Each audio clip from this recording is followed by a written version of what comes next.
हे एक शेकडेवारीचं उदाहरण आहे.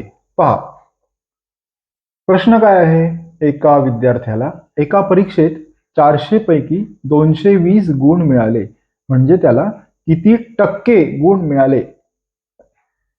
पुन्हा एकदा वाचूया. एका विद्यार्थ्याला एका परीक्षेत 400 पैकी 220 गुण मिळाले, म्हणजे त्याला किती गुण मिळाले?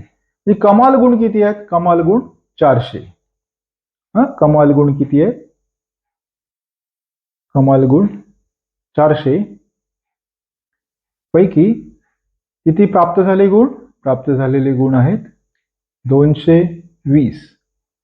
220 हे शेकडेवारीचं उदाहरण असल्यामुळे आता 400 पैकी 220 म्हणजे टक्के विचारलेत, म्हणजे 100 पैकी किती? 100 पैकी किती? त्रैरासिक मांडलेलं आहे. आता आपण काढून बघूया. बरोबर, तिरकस गुणाकार होईल 100 गुणिले 220. 100 गुणिले 220 भागिले 400. अतिशय सोपं असलेलं हे उदाहरण होतं.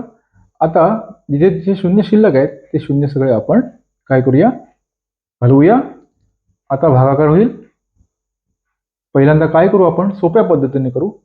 2 दूने 4 आणि 2 पंच 10. 2 एके 2, 11 दून 22. किती शिल्लक राहिले? 5 गुणिले 11.